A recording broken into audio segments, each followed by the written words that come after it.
ठंडी लगता, गर्मी में ठंडी कैसे लग रहा है सरोज को? काही लो माहिती आहे? सकाळी सकाळी आता चाललो आम्ही चाललो. होयता तुमका दाखव तू गाडीची लाईट पडता बघा, त्या गाडीची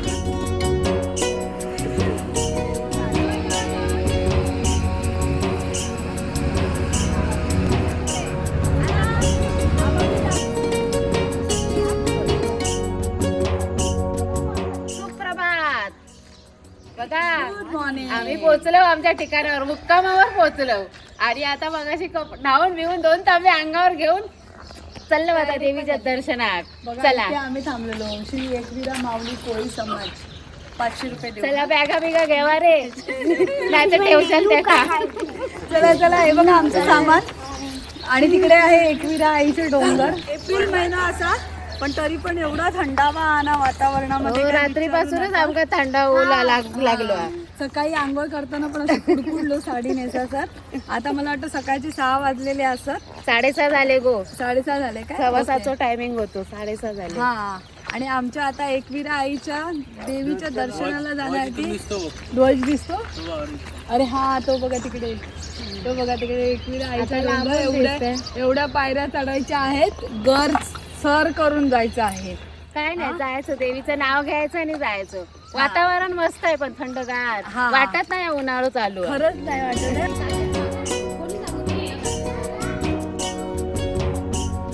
गुड मॉर्निंग. आणि आम्ही आता देवळात जातो. एकविरा आईच्या पायतो असा वेरगाव आहे. पायतो असा आहे. पायथ्याच्या आधी दर्शन घ्यायचा आणि मग वर जायचा पायरी चढून, म्हणजे डोंगरावर. चला आधी पहिल्या पायरीला पाया पडा.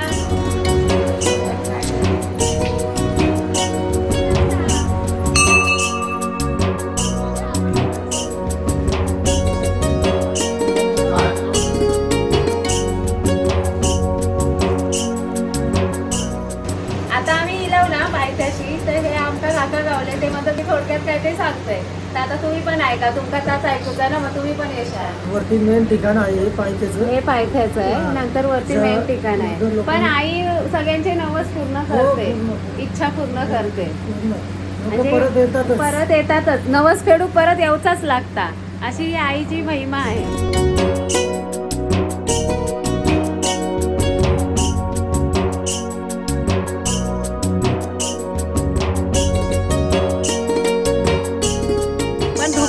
काय दिसता म्हणत आहे गरमीचे दिवस. पण ह्या कसा म्हणतात, हिल स्टेशन म्हणतात ना. का वर आहे ना डोंगरावर. बघा ना बाकी सगळं डोंगर. पावसाळ्यात तर खरी मजा पावसाळ्यात. हे बघा या डोंगरावरून असे झरे येतात. झरे हा मस्त खरी म्हणजे खरी मजा पावसाळ्यात. पण आता कशी पोरांका सुट्टी आहे म्हणून म्हटलंय आता जाऊया. ते दिसतंय त्याला कारलं म्हणतात. हा ते डिझाईन दिसते सफेद सफेद. या कारल्याच्या डोंगरावरच एकविरा आई प्रसिद्ध आहे. प्रगट झालेली स्वतःहून असं म्हणतात. स्वयंभू गणपती जसा असतो ना तशी ही प्रकट नवसाला पावणारी आहे. कोणाचा जो नवस. पण आईच्या खुशीत येणं म्हणजे एक वेगळाच आनंद ना. तशी माका आई नाही, ह्याका आई नाही. आम्ही आता आईकडेच चाललो.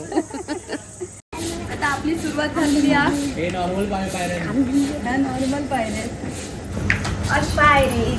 चढताना आई नाव तुझं ओठाड.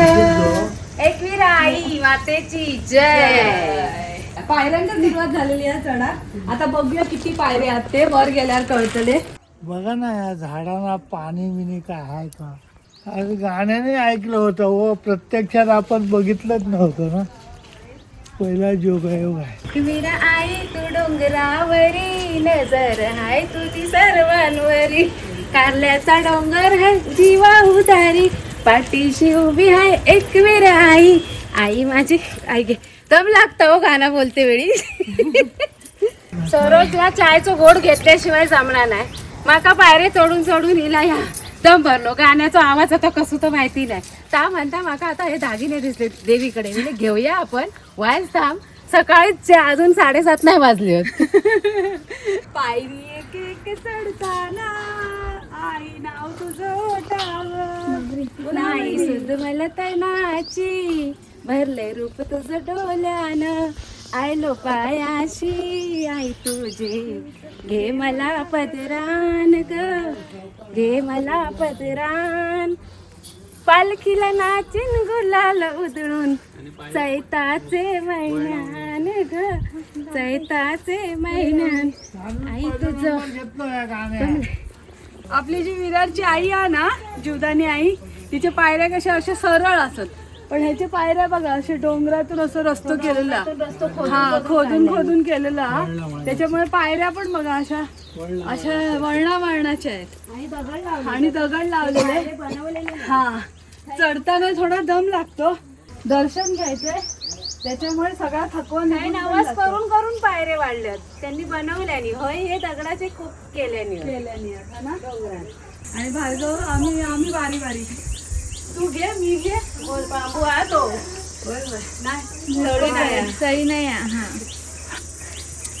बघा स्नेहाच्या दरम्यान स्नेहा आणि सरोजची जोडी येईल एकविरात. ह्या स्नेहा निघायचं असेल ना तर कसंही दर्शन करतं, मग ते कुणाचंही निमित्त असू दे असं नाही, पण आपल्या मनाची इच्छा आहे ती प्रकट असेल ना जोर तर होणारच दर्शन. एवढी इच्छा होती की एकविरा आईचं दर्शन आयुष्यात एकदा तरी घेऊया.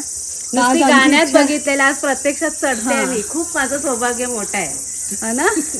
स्वप्न उतरलं. बाबा पण तास सांगतात, गाण्यात ऐकलं होतं आज बघतो. या पायऱ्या बघा किती गॅप आहे, म्हणजे 7 पावलं चालायची आणि मग पायरी आहे. असे पायरे चढून ना दम नाही लागत, आणि जीवदानी मातेची सलग पायरी आहेत ना ते पुरं दम लागतात. 100 पायरी झाले ना पाय थरथरतात लटपट 2 दिवस पाय असे दुखतात. आम्ही त्या ट्रेननी गेलो ना, मजा पण येली. कारल्याच्या गुंफेबद्दल लिहिलेला असा, कारला गुंफा समूह शैलागृह प्राचीन काळातील. एवढा वाचत बसत तो 10 मिनिटात असेल. 8 किलोमीटर अंतरावर ही गुंफा असा. मी शॉर्टकटच तुमका मधला पॉइंट वाचून दाखवते. 16 गुंफा कोरलेल्या असतात. 16 गुंफा कोरलेल्या असतात. त्या काळातील गुंफा होते. चला आपण बघूया तिसरं असत ना.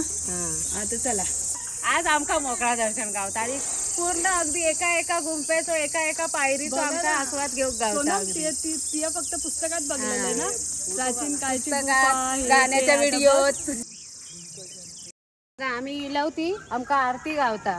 सकाळच इलव ना 7ची आरती.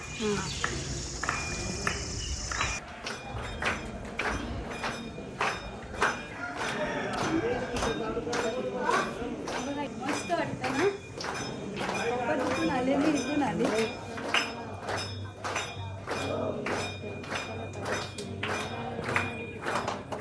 हरे कृष्ण कृष्ण